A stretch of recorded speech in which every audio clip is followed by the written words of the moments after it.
बिस्मिल्लाहिर्रहमानिर्रहीम। YTV scholarships 2022 announce हो चुकी हैं। तो हमने ये देखना है कि हमने अगर स्कॉलरशिप्स को लिए अप्लाई करना है तो हमारे पास क्या डेटा होना चाहिए, क्या लिमिट्स हैं स्कॉलरशिप्स की, और क्या क्या चीज़ स्टेप बाय स्टेप आपसे पूछी जानी है। तो सबसे पहले ये जो स्कॉलरशिप्स 2022 अनाउंस हुई हैं टर्किश गवर्नमेंट की तरफ से, इसमें है क्या? इसमें आपको यूनिवर्सिटी में आपकी प्लेसमेंट होगी। टर्किश गवर्नमेंट की तरफ से आपको सक्सेसफुल अगर आप हुए तो आपका एक यूनिवर्सिटी में एडमिशन होगा। गवर्नमेंट आपको अकोमोडेशन भी देगी, हेल्थ इंश्योरेंस भी देगी, मंथली जो है आपको स्टिपेंड भी देगी, ट्यूशन फी आपको नहीं देनी पड़ेगी। अगर आपका डिपार्टमेंट टर्किश में है तो आपको लैंग्वेज 1 साल तक पढ़नी पड़ेगी। और once of flight ticket mean एक दफा आपको जाने का और लास्ट टाइम आने का टिकट फ्री होगा। मास्टर, अंडर ग्रेजुएट और पीएचडी लेवल के स्टूडेंट्स जो हैं वो स्कॉलरशिप्स के लिए अप्लाई कर सकते हैं। अब डेट्स क्या हैं? डेट्स जो हैं वो आज से स्टार्ट हो गई हैं। 10 जनवरी से 20 फेब 2022 तक इसकी डेट्स है। मीन आपके पास अभी डेट्स हैं, तकरीबन 40 दिन का टाइम है। 40-41 दिन का टाइम है कि आप इन स्कॉलरशिप्स के लिए अप्लाई कर सकते हैं। लेकिन आपको आज ही से स्टार्ट करना पड़ेगा अपने डॉक्यूमेंट्स की प्रिपरेशन, क्योंकि लास्ट टाइम तक जब वो बैठेंगे आप लोग तो आपके लिए इशू बन सकता है। और जब आप स्कॉलरशिप्स के लिए अप्लाई करेंगे तो आप टर्की की टॉप लेवल की स्कॉलरशिप्स, इस स्कॉलरशिप के थ्रू टर्की की टॉप लेवल की यूनिवर्सिटीज को एक्सप्लोर कर सकते हो और वहां पे स्टडी कर सकते हो। जो यहाँ पे वेबसाइट है वो है turkiye-bursary.gov.tr। तो इसके अलावा कोई भी आपको अगर कहे कि मैं टर्की की स्कॉलरशिप दिला सकता हूँ या मेरे थ्रू आपको ये टर्की गवर्नमेंट स्कॉलरशिप दे देगी, तो ऐसी कोई भी चीज़ नहीं है। सारी स्क्रीनिंग, सारी जो है वैल्यूएशन वेबसाइट के थ्रू है, प्रॉपर वे में है। कोई भी इनका एजेंट या इंस्टीट्यूशन नहीं है जो कहे कि आपको वो स्कॉलरशिप दिला सकता है। और सबसे पहले आपके पास क्या होना चाहिए? आपके पास एक वैलिड आइडेंटिफिकेशन कार्ड होना चाहिए। अगर जिन बच्चों की उम्र 18 साल से कम है तो उनके लिए स्मार्ट कार्ड होना चाहिए या उनका पासपोर्ट होना चाहिए, या अगर पासपोर्ट नहीं है तो जिनका यानी आईडी कार्ड है वो होना चाहिए। आपकी रीसेंट फोटो होनी चाहिए। बहुत पुरानी फोटो नहीं लगानी, बिल्कुल रीसेंट फोटो हो आपकी। तो उसके बाद अगर आपके पास किसी भी लेवल के एग्जाम है, मिसाल के तौर पे कई बच्चों ने जो है वो सेट दिया होता है, सेट 1 और 2, या कहीं के पास आईबी के एग्जाम है, या वो ए लेवल के स्टूडेंट हैं तो वो अकॉर्डिंगली वो अगर किसी के पास एक्स्ट्रा एग्जाम है तो वो भी ऐड करेंगे। मिसाल के तौर पे सेट एक्स्ट्रा एग्जाम है। आपके पास जो अगर आपके पास एफएससी आपने की हुई है तो एफएससी का आपका जो रिजल्ट कार्ड है वो साथ लगेगा, मैट्रिक का लगेगा। अगर आपने सिर्फ फर्स्ट ईयर की हुई है तो सिर्फ आप फर्स्ट ईयर का ही लगाएंगे। सेकंड ईयर को आपको अगर बनवाना चाहें तो नॉर्मली वो इंटरनल रिजल्ट कार्ड भी बन जाता है। तो उसके अलावा क्या होगा कि आपने क्या करना है कि अगर आपके पास ऑलरेडी कोई लैंग्वेज कोर्स है, मीन अगर आपने टोफल या आइट्स वगैरह है तो वो भी आप वहां पे मेंशन कर सकते हो।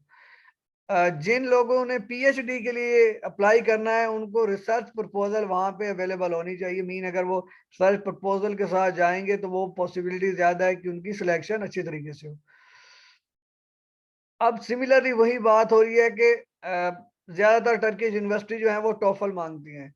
अगर टोफल इन केस आपका नहीं है और आपका इंग्लिश मीडियम यूनिवर्सिटी में जो है वो एडमिशन हो जाता है, तो वो आपको ये करना पड़ेगा कि आपको वहाँ का प्रोफिशिएंसी एग्जाम देना पड़ेगा। मीन इंग्लिश इक्विवेलेंस टेस्ट आप कह देंगे, तब आप एलिजिबल होंगे वहाँ पे टेस्ट देने के लिए। लेकिन अगर आपके पास ये चीज़ें हों, सेट हो, जीआरई हो, जीमैट हो, या इससे रिलेटेड एग्जाम हो, तो आप वहाँ पे अपलोड करेंगे। अगर आपके पास टर्किश जो है वो आपके पास ऑलरेडी C1 लेवल का डिप्लोमा है टर्किश का, तो आपको फिर वहाँ पे जाके लैंग्वेज पढ़ने की जरूरत नहीं होगी। तो आपको वहां पे अगर फॉर एग्जांपल आपने अप्लाई किया था टर्किश मीडियम में, आपका जो है वो स्कॉलरशिप हो गई टर्किश मीडियम में। अब क्या होगा कि आपको जो है नॉर्मल केसेस में 1 साल का टर्किश लैंग्वेज का डिप्लोमा करना पड़ेगा C1 लेवल तक। लेकिन अगर आपके पास ऑलरेडी ये है तो आप वहां से आपको ये एग्जाम्प्ट कर दिया जाएगा कि आप डायरेक्टली यूनिवर्सिटी स्टार्ट कर सकते हो। सिमिलरली अगर आपके पास ये टोफल और आइट्स वगैरह के एग्जाम नहीं है और आपको यूनिवर्सिटी और डिपार्टमेंट इंग्लिश में है, तो तब आपको 1 साल तक इंग्लिश भी पढ़नी पड़ सकती है अगर आप लैंग्वेज से क्वालिफाई नहीं करते तो यहाँ पे वही बात आ गई कि फ्री टर्किश लैंग्वेज कोर्स होगा, फ्री यूनिवर्सिटी एजुकेशन होगी, फ्री हॉस्टल फैसिलिटी होगा, फ्री एयर रिटर्न टिकट्स होंगे और पॉकेट मनी भी होगी। जब आप स्कॉलरशिप्स अप्लाई करेंगे तो सबसे पहले ये वाली विंडो खुलेगी। इसमें चीजें बड़ी क्लियर हैं कि आपने अपना नेम लिखना है, सर नेम लिखना है, कई लोगों का मिडिल नेम भी होता है तो वो मिडिल नेम भी लिखेंगे। फिर आपने जेंडर, डेट ऑफ बर्थ, अपनी सिटीजनशिप सिलेक्ट करनी है। ईमेल आपने यहाँ पे डालनी है जो वर्किंग ईमेल हो, जो आप करंटली इस्तेमाल कर रहे हो, क्योंकि यहाँ पे वेरिफिकेशन के लिए आपको वहां पे ईमेल आएगी। पासवर्ड अपने हिसाब से रख लें, इजी सा, जो आपको बाद में याद भी रह सके, क्योंकि बार बार आपने अकाउंट तक एक्सेस करनी है, तो बेहतर है पासवर्ड एक जगह लिख के रख लें अपने पास। उसके बाद वेरिफिकेशन कोड होगी, अपना secret question, let's say favourite teacher, favourite sport, कुछ भी आपने ये भी सिलेक्ट करके रख लेनी है। इन केस अगर आपको पासवर्ड भूलता है तो ये आपको अकाउंट ओपन करने में हेल्प करेंगे। जब आप अपना अकाउंट वेरीफाई कर लें, मीन ईमेल आपको आ गई, ईमेल को आपने वहां पे जाके ईमेल के थ्रू अपना अकाउंट एक्टिवेट कर लिया, तब आपके पास ये वाली विंडो खुलेगी। तो सबसे पहले होम पेज है, होम पेज के नीचे है पर्सनल इंफॉर्मेशन, मीन आपका नेम क्या है, आपकी डेट ऑफ बर्थ क्या है, आपकी पिक्चर क्या है, ये सारी चीजें आपने यहाँ पे फिल करनी है। उसके बाद आपकी फैमिली इंफॉर्मेशन आएगी, इसमें आपने अपने पेरेंट्स का बताना पड़ेगा, फादर का नेम, फादर का प्रोफेशन, मदर का नेम, मदर का profession, number of siblings etcetera यहाँ पे पूछे जाएंगे। उसके बाद आपकी जो है वो कॉन्टैक्ट इंफॉर्मेशन यहाँ पे आएगी, मीन कि आपका ईमेल, आपका मोबाइल नंबर, या आपकी और कोई जो है लैंडलाइन वगैरह आप यूज करते हैं, तो सारी चीजें यहाँ पे आपको फिल करनी पड़ेंगी। नेक्स्ट विल बी आपका एजुकेशन इंफॉर्मेशन। ये जो स्टार्ट करते हैं एजुकेशन इंफॉर्मेशन, बेसिकली ये स्टार्ट करते हैं मिडल लेवल से। अगर आपके पास मिडल का सर्टिफिकेट है तो वो भी अपलोड करें, मिडल की अचीवमेंट्स हैं, एक्स्ट्रा करिकुलर, करिकुलर जो भी हैं वो भी अपलोड करें। फिर आप मैट्रिक लेवल पे आएंगे, अगर आपके 1050 नंबर वाली मैट्रिक है तो वहां से आप मार्क्स एंटर करेंगे, अगर आउट ऑफ 1100 है तो वहां से आप अपडेट करेंगे। एक बात और कि नेक्स्ट फेज में जब आपके एफएससी पार्ट 1 का है तो आप एफएससी पार्ट 1 का रिजल्ट ही अपलोड करें, पार्ट 2 की तरफ आप ना जाएं। अगर आपकी पार्ट 2 हो चुकी है तो तब आप लिख लें। और साथ आप जो है ना, आपकी एक्सपेक्टेड ग्रेजुएशन डेट है या आपने जब कंप्लीट करनी है अपनी डिग्री, उसको भी मेंशन कर दें। लैंग्वेज डिटेल्स में आपकी आपने अपनी बताना है कि ये मेरी मदर टंग है, मुझे इंग्लिश इस लेवल तक आती है, और मुझे जो है वो लेट्स से कि एक्स्ट्रा लैंग्वेज इस लेवल तक आती है, तो यहाँ पे आपने चीजें लिखनी है। वर्क एक्सपीरियंस अगर आपका है तो वो भी आपने लिख दें कि मैं यहाँ पे काम किया हुआ, मेरा वर्क एक्सपीरियंस ये है। एकेडमिक क्वालिफिकेशन अगर आपकी कोई एक्स्ट्रा है तो वो भी लिख दें। सोशल एक्टिविटीज आपको लिखनी पड़ेंगी कि आपकी सोशल एक्टिविटीज क्या हैं, आपने क्या कुछ कहीं पे वॉलंटियरली काम किया हुआ है, या आपने कोई स्पोर्ट जीता हुआ है, या आप कहीं पे कोई लेट्स से कि किसी भी एक्टिविटी में, सोशल एक्टिविटी में इन्वॉल्व रहे हैं। और उसके बाद आपका टर्की का एक्सपीरियंस भी पूछेंगे कि टर्की आप गए हैं, नहीं गए, गए हैं तो किस ड्यूरेशन में गए हैं, सारी चीजें।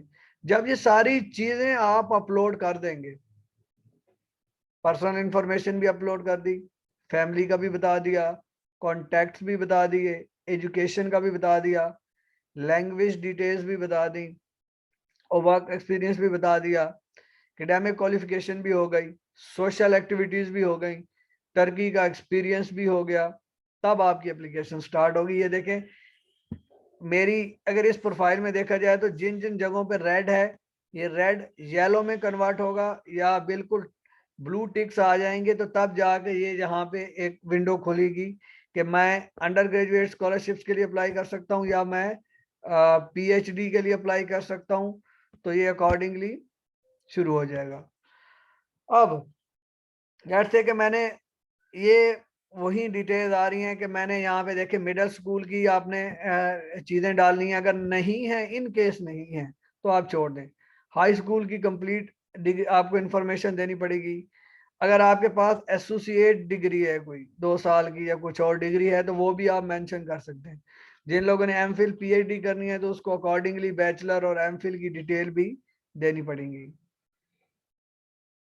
तो ये एक ऐसी विंडो है जिसके थ्रू आप जो है वो डिपार्टमेंट सर्च कर सकते हो। फॉर एग्जांपल मैं चेक करना चाहता हूँ कि एमबीबीएस किन यूनिवर्सिटीज में अवेलेबल है, तो मैं सर्च में फील्ड लिखूंगा, आगे लेवल लिखूंगा और उसके बाद वहां से मेरे सामने कई ऑप्शंस आ जाएंगे। ठीक है, तो ये बेसिक चीजें हैं जो आपको वहां पे करनी है। तो अगर आपने वहां पे ये चीजें आपकी रेडी हो तो आप इजीली जो है वो स्कॉलरशिप्स के लिए अप्लाई कर सकते हैं बगैर किसी अर्ज के। अगर आपको वहां पे नजर ना है तो यहाँ पे और इन चीजें ज्यादा क्लियर हैं कि किस तरह आपसे ये जो चीजें हैं वो रिक्वायर हो सकती हैं। ठीक है, तो उसके बाद फर्दर इवेलुएशन प्रोसेस होगा। आप यूनिवर्सिटी सिलेक्ट करेंगे, वहां पे भी जो है आप कम से कम 10 के करीब ऑप्शन उनको दें और कोशिश करेंगे सारा इस्तांबुल ना सिलेक्ट करें। इस्तांबुल, अंकारा और इजमीर को कम ही सिलेक्ट करें क्योंकि ज्यादातर लोग इनको सिलेक्ट करते हैं और इनका जो है वो कोटा जल्दी फेल हो जाता है। तो बेटर है आप जो है वो कुछ और cities other than Istanbul, Ankara, Izmir वो भी सिलेक्ट करें इन, अगर आपने स्कॉलरशिप विन करनी है तो। अल्लाह हाफिज।